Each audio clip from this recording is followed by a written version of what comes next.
Hi, I'm Denise and I'm the founder and therapist of Infinite Hope Counselling. I've come on to do another short video in the small series of common themes and threads explored in the counselling space. Thank you for the feedback and the suggestions. I have had quite a few for looking at the complexities of the festive season, from family dynamics to finances to mental health. So I'm going to take a short break in this series after this video and then look at doing some things around how to keep yourself safe around Christmas, looking at those family dynamics that are complicated and expectations and mental health. So today I'm going to come on and talk to you about flashbacks and intrusive thoughts. So I would say that within my inquiries, this is probably one of the most common themes I get. Although they're very different things, the reason I'm talking about them together is because they are the most common things. So I'm going to do them separately. I'm going to look at flashbacks first and then intrusive thoughts. But one of the things I find so difficult about this is when you Google flashbacks or intrusive thoughts, you get things like schizophrenia come up and voices in your head and things like that.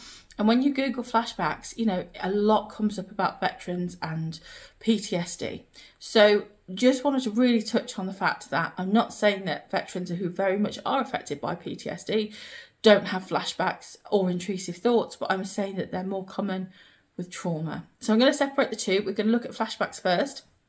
So in these videos, I'm talking about these things from my own perspective, my own understanding, my own view of what these things are. I'm not here to give you a dictionary definition or a clinical diagnosis. I'm here to tell you in my experience how a lot of my clients experience these things and why they're happening. So for me, a flashback is like a memory that's replayed, mostly of traumatic events.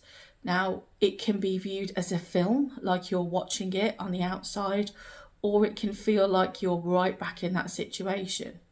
Now, sometimes flashbacks sort of squodge memories together. So what you can have is you can have the traumatic event memory replaying, and then another memory of something that's slightly outside of that experience coming in. And these flashbacks can be debilitating. They can happen at any time, anywhere, around anyone. You can understand your triggers. You might be lucky enough to know that, certain spaces, certain smells, certain feels are what takes you to that place. And sometimes there is no rhyme or reason. And a flashback can last anywhere from a couple of seconds to a few minutes to hours. And often after a flashback, you'll dissociate, which means that you find it very difficult to ground yourself and come back to the sense of reality with both feet on the ground.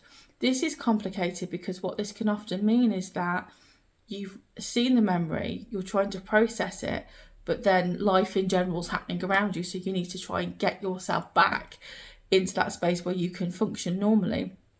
And that's difficult because if your head's still in one place and your body's in another and your dissociation is off the scale, it can be really complicated. And one of the first things I do with my clients who've experienced flashbacks is some grounding techniques. And all of my clients that are watching, you all know the trauma traffic lights and why they're relevant here.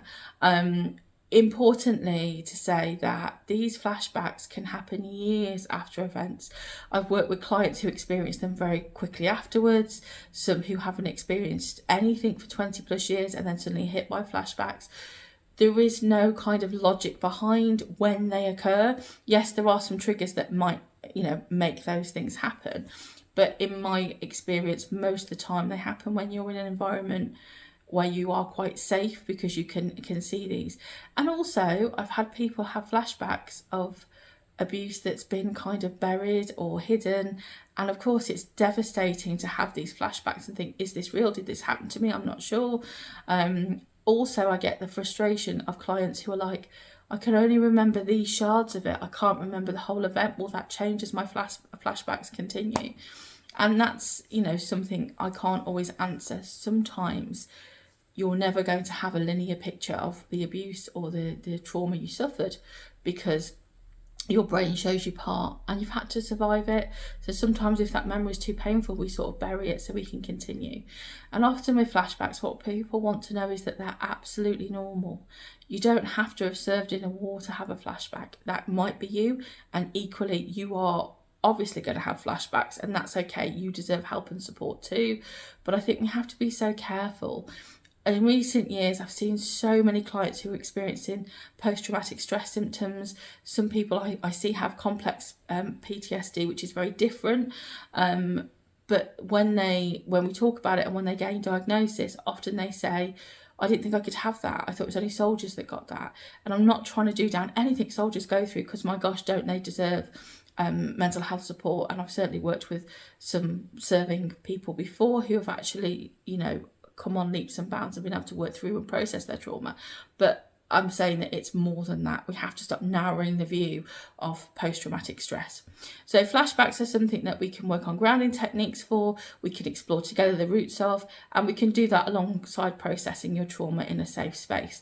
So if you've had a traumatic event, and by trauma, it can be anything from a car crash, seeing somebody die, sexual violence, domestic violence, there's a whole host of things. The list is endless that can mean you have a flashback of things.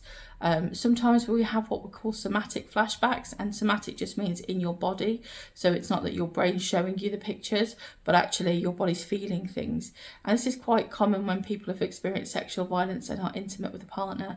This can happen.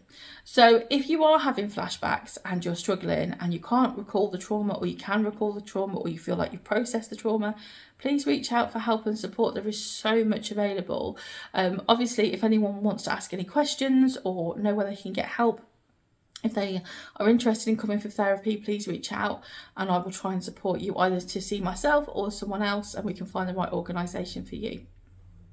That's a whistle-stop tour of flashbacks. I just want to talk about intrusive thoughts as well.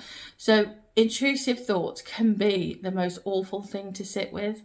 When you're having intrusive thoughts that show you the worst kind of things, that make you think the worst kind of things, like, oh, I could just jump off this train, or I don't want to have children because, what if I'm bathing them one day and somebody says something, or there's a whole host of things behind intrusive thoughts, and often it's our biggest fears projected in our mind. And I think it's an anxiety and shame response. And so what happens is we see these things, we see these images, we think of these thoughts, and we've decided that we're horrendous people or we're insane. The amount of clients that I will have come to me and say, I don't hear voices, but I have these thoughts. Do you think I'm schizophrenic? And it's really important to separate this out. I think having intrusive thoughts is quite a normal trauma response.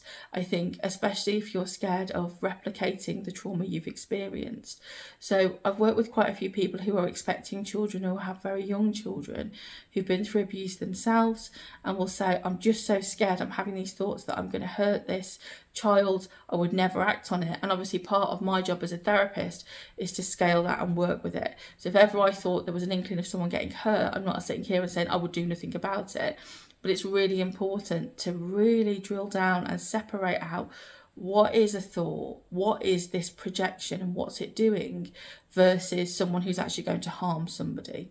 And most of you will know that when you come for therapy, we have a duty of care to children, to anyone vulnerable, anyone at risk of harm, and that's people to themselves or others. So it's not like I'm sitting here saying that, nothing would happen if that was a threat. But I think more importantly, people need a space to talk through these intrusive thoughts and work through their origins and normalise it, without fear that, the things they're struggling with, they're going to then get in trouble for saying out loud. So if you are having intrusive thoughts, if you're not sure of the origins, if you're finding them debilitating, if they're taking away from you leading a fulfilling life, again, please reach out for support. There's many organisations that can help. I know we're in a cost of living crisis, and not everyone's able to fund therapy, but equally, if you're interested in therapy, reach out. And it might not be that I'm the right person, or you live somewhere else in the country and you wish to see someone else face to face, but I will always help try and navigate you or direct you into the right situation.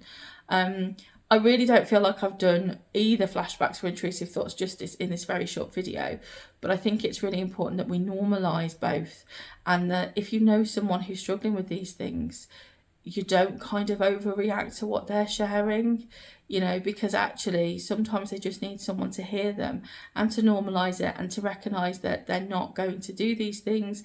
They're not really those people they're scared of being. It's okay. So I will leave it there for today. I will be back soon to do some of the festive videos that have been requested. But if you've liked today's video, if it's helped you in any way, if it's piqued your interest, like and subscribe. I do content fairly regularly at the request of my clients. So I will see you later. Bye for now.